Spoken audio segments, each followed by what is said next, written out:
Hello viewers, আসসালামু আলাইকুম। আশা করি আপনারা সবাই ভালো আছেন। আমি আল্লাহর রহমতে ভালো আছি। সো আজকের আমার এই গ্রামার ক্লাসে সবাইকে স্বাগতম। আচ্ছা, আজকে আমরা গ্রামার যে বিষয়টি পড়ব সেটা হচ্ছে নাউন। আচ্ছা, প্রধানত নাউন কাকে বলে আমরা জেনে নিই। নাউন কাকে বলে? যে ওয়ার্ড দ্বারা কোনো নাম প্রকাশ করা বোঝায় তাকেই নাম বলে। অর্থাৎ আমরা যে নামটা বোঝাই, অর্থাৎ কারো নামকেই নাউন বলে। নাউন অর্থাৎ নাম। ওকে, আচ্ছা, তাহলে আমরা বুঝলাম যে ওয়ার্ড দ্বারা কোনো নাম প্রকাশ করা বোঝায় তাকেই নাউন বলে। এবার আমরা এক্সাম্পল দেখে নিই। যেমন ধরো, Fahim is a good boy. এখানে নাউন হচ্ছে ফাহিম, কারণ ফাহিম একটা নাম বোঝাচ্ছে। ঠিক আছে। আচ্ছা, এবার আমরা জানবো হচ্ছে নাউন কত প্রকার। আচ্ছা, তাহলে নাউন কত প্রকার ও কি কি? নাউন হচ্ছে প্রধানত 5 প্রকার। নাউন হচ্ছে 5 প্রকার। আচ্ছা, এবার আমরা দেখে নিই নাউন কি কি। নাউন 1 নাম্বার হলো প্রপার নাউন, অর্থাৎ নামবাচক বিশেষ্য। তারপরে 2 নাম্বারে আছে কমন নাউন, অর্থাৎ জাতিবাচক বিশেষ্য। 3 নম্বরে আছে কালেকটিভ নাউন, অর্থাৎ সমষ্টিবাচক বিশেষ্য। তারপরে 4 নম্বরে আছে ম্যাটেরিয়াল নাউন, অর্থাৎ বস্তুবাচক বিশেষ্য। এখানে আমরা সবই কিন্তু বিশেষ্য, অর্থাৎ নাউন বোঝাচ্ছে। আচ্ছা, এবার আমরা সর্বশেষ 5 নম্বরে দেখতে পাচ্ছি অ্যাবস্ট্রাক্ট নাউন, অর্থাৎ গুণবাচক বিশেষ্য। সো আমরা নাউন কত প্রকার এটা আমরা জেনে ফেললাম। আচ্ছা, সো আমরা এখন প্রপার নাউনটা শিখব, যেটা আমরা 1 নম্বরে দেখেছি। প্রপার নাউন আসলে কি বা কাকে বলে? যে নাউন দ্বারা কোনো নির্দিষ্ট ব্যক্তি, বস্তু বা কোনো স্থানের নাম বোঝায় তাকে প্রপার নাউন বলে। অর্থাৎ আমরা ব্যক্তি, বস্তু বা কোনো স্থানের নাম বোঝালেই কিন্তু প্রপার নাউন আমরা দেখতে পাবো। আচ্ছা, এবার আমরা এক্সাম্পল যাই। এক্সাম্পল হচ্ছে, যেমন ধরো, উই ভিজিট টু চিটাগং। এখানে নাউন, প্রপার নাউন হচ্ছে চিটাগং, কারণ এখানে কোনো স্থানের নাম বলেছে। আবার অন্য বাক্য হয়, যেমন ব্যক্তি, বস্তু, স্থান, এরকম বাক্য হলে কিন্তু আমরা প্রপার নাউন হিসেবে পরিচিত হব। আচ্ছা, এবার আমরা শিখব হচ্ছে কমন নাউন। আচ্ছা, কমন নাউন কাকে বলে? যে নাউন দ্বারা একই জাতীয় কোনো ব্যক্তি, বস্তু বা প্রাণী না বুঝে সে জাতীয় সকলকে একসাথে বোঝায় তাকে কমন নাউন বলে।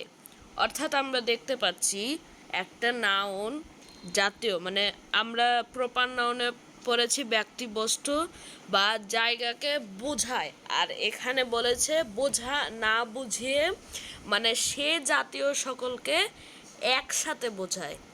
হ্যাঁ, একসাথে বোঝালেই আমরা দেখতে পাচ্ছি কমন নাউন হয়। সো আমরা এক্সাম্পল দেখতে পাই যে হি লাইকস ক্যাট।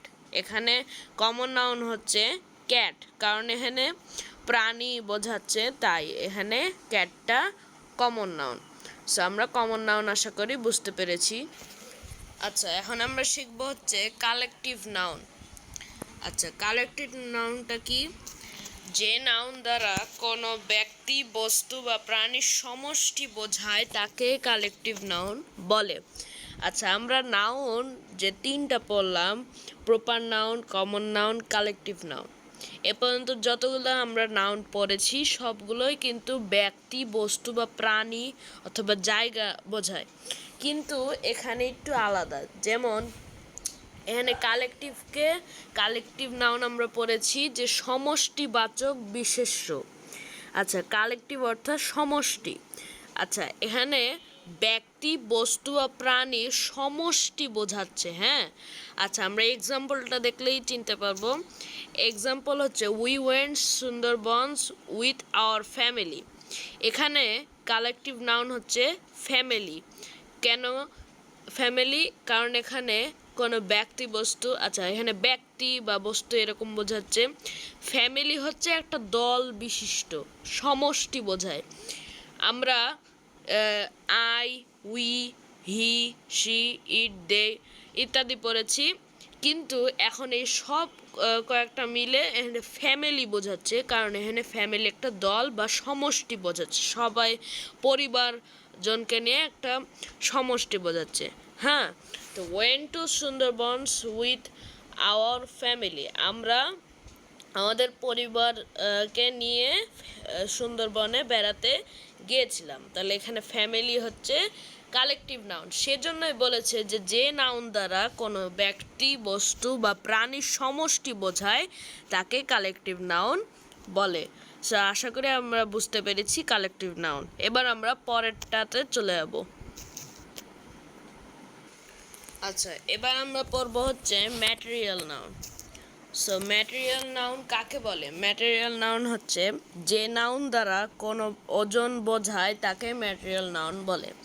আচ্ছা, ম্যাটেরিয়াল বলতে আমরা ওজন বোঝায়, আচ্ছা কোনো কিছুর ওজন বোঝাচ্ছে, বা লোহা বা আরও অনেক কিছু হয় ম্যাটেরিয়াল, মানে ইলেকট্রিক বিষয়ে ম্যাটেরিয়াল আমরা ব্যবহৃত হয়। সো আমরা এক্সাম্পল দেখি। এক্সাম্পল হচ্ছে হি বোথ এ গোল্ডেন কার, সে একটি সোনার গাড়ি কিনলো। সো এখানে ম্যাটেরিয়াল নাউন হচ্ছে, তাহলে হি বোথ এ গোল্ডেন কার, এখানে গোল্ডেন হচ্ছে ম্যাটেরিয়াল নাউন, যেহেতু গোল্ডেন একটি ওজন বিশেষ্য বোঝায়, এজন্য এটি ম্যাটেরিয়াল নাউন। সো আশা করি আমরা ম্যাটেরিয়াল নাউনটি বুঝতে পেরেছি। আচ্ছা, এবার আমরা শিখব হচ্ছে অ্যাবস্ট্রাক্ট নাউন। অ্যাবস্ট্রাক্ট নাউন কাকে বলে? যে নাউন কোনো ব্যক্তি বা বস্তুর কাজের নাম বা অবস্থা প্রকাশ করে তাকে অ্যাবস্ট্রাক্ট নাউন বলে। আচ্ছা, এখানে যে নাউন অর্থাৎ ব্যক্তি বা বস্তুর কাজের নাম বা অবস্থা, এখানে অ্যাবস্ট্রাক্ট নাউন অর্থাৎ কাজের নাম বা অবস্থা, এই অ্যাবস্ট্রাক্ট নাউনটা দেখা যায় না বা ছোঁয়া যায় না, কিন্তু অনুভব করা যায়। দেখা যায় না, ছোঁয়া যায় না বা অনুভব করা যায়।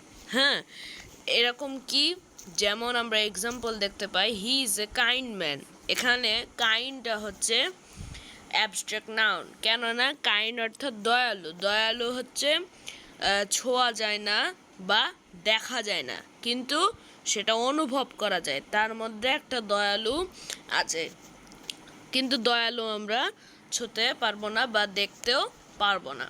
সো এটাই হচ্ছে অ্যাবস্ট্রাক্ট নাউন। সো আজকে আমরা সব নাউন কাকে বলে, নাউন কত প্রকার এবং নাউন কি কি সেগুলোর আমরা সংজ্ঞা পড়লাম। সো আজকের ক্লাসটি এটুকুই, আশা করি সবাই আপনারা বুঝতে পেরেছেন। তো সবাই ভালো থাকবেন, সুস্থ থাকবেন, আল্লাহ হাফিজ।